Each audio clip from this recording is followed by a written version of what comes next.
Jesus said, "Come to me, all of you who are tired and weary and carrying heavy burdens, and I will give you rest." He said, "Take my yoke upon you and learn from me, for I am gentle and humble in heart. My yoke is easy and my burden is light." I'm going to begin with a story about something that happened years back. I had pneumonia, which has been on my mind a little bit, and it got so bad that my mom left company at her house. It was the 4th of July, and she left the company to come up here to Iowa to take care of me, which was really a wonderful thing. But that left my dad back at the house with company. They had guests at the house for the 4th, and now all of a sudden he's having to deal with all of those kinds of hospitality things. And in the middle of it all, a baby mourning dove flew down the chimney of the 2-story house, and now it was stuck in the grate above where the fire would be in the fireplace. And my dad could hear it, and he called us and he told us about it. And so of course we had all kinds of suggestions. Find a neighbor who has skinny arms who can reach up there and get it. But then day after day went by, and we would ask him, and now the only ideas he has are, maybe I should just build a little fire and smoke it out. Maybe I should go to Walmart, get some tongs, reach up in there. And we were just, no. The story of the baby bird has a very happy ending, but I'm going to save it till the end of this sermon.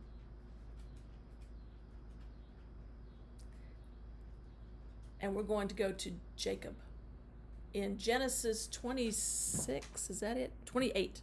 Genesis 28. He is feeling a lot like this baby bird.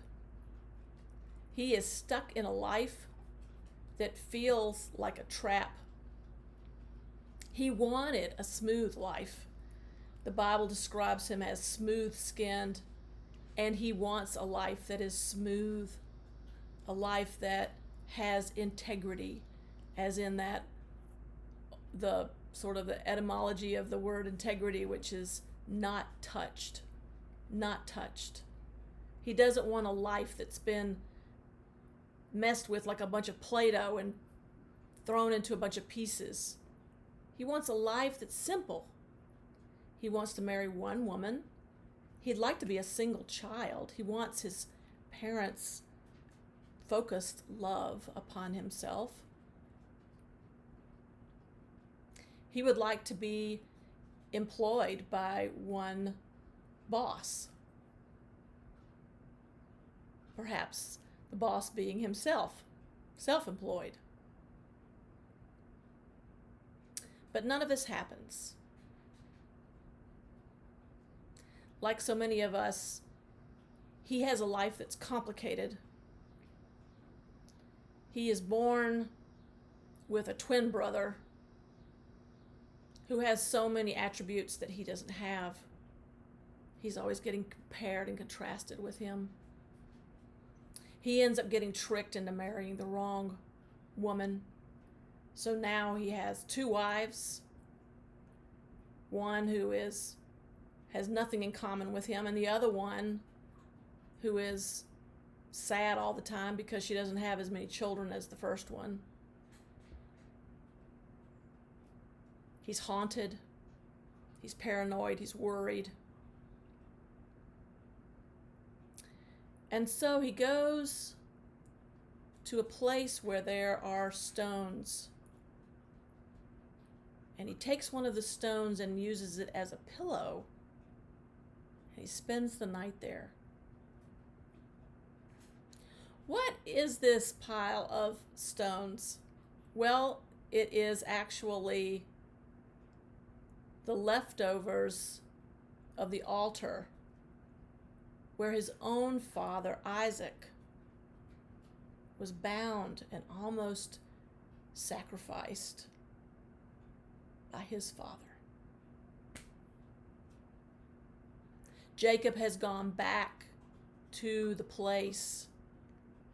He'd never been there himself, but it was a place that had haunted him through the generations before him. And he returned to it in the midst of his messy life. And he lay down on one of those stones. I can't help but think about what's happening now in our nation, in our world, and how many of us are returning to places of pain in our life, street corners where murders took place, battlefields, cemeteries. We're dealing with racial pain in our nation, and we return to the sites of events that happened 100 years ago, or 50 years ago, or a few months ago. And we hold candles in our hands there, and we sing songs in those places. And that's what Jacob's doing. He's going back to this place where his father almost died, trying to make sense of things, and he has this dream. He dreams that there's a ladder and angels are going up and down this ladder. They have wings, but they're not flying. They're stomping, actually. We always think of angels as being these beautiful, wonderful, well, they're not. They are horrific, and they cause a lot of damage in the Bible's passages. These angels are storming up and down. And our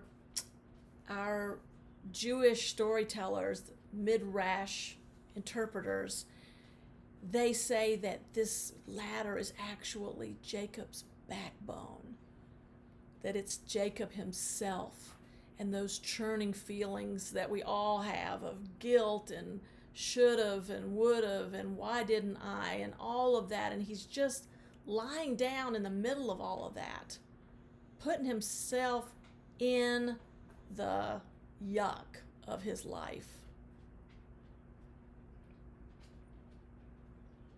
And then God appears.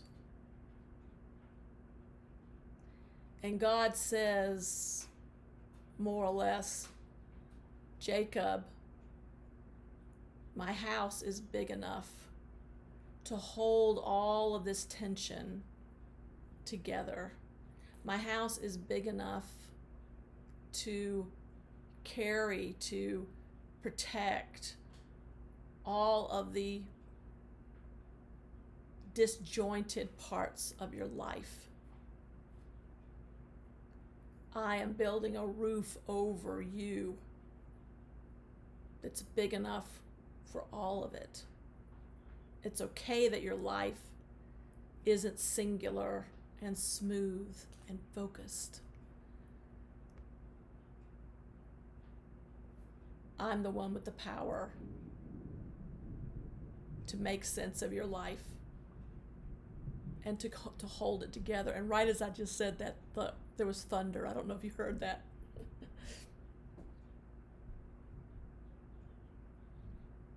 So what became of the baby bird? What became of the baby bird? Well, my mom got home, and she, of course, reached way under there and had to contort her body in all kinds of ways and get the baby bird. And she was able to retrieve it safe and sound. And she took it outside, and it became friends with her, of course. It followed her all around the yard. And she had to protect it from the cats and the dogs. And eventually, she took some little pebbles, not so different from the little pebbles in our story, and she scattered them toward the bird. And the baby bird flew away. Sometimes we feel trapped. Sometimes we feel stuck in way too many places of responsibility, Sometimes we feel our life splintering off. And we have a friend in Jacob, a role model, who stood after this terrible dream, angels, and then hearing God. He stood up and he said, "Surely the Lord was in this place, and I didn't know it. Surely the Lord was in this terrible place, and I didn't know it.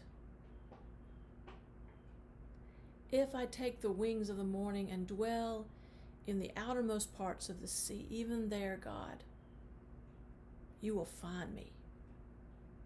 If I go to heaven, you'll find me. If I go to hell, you will find me. And you will hold me fast."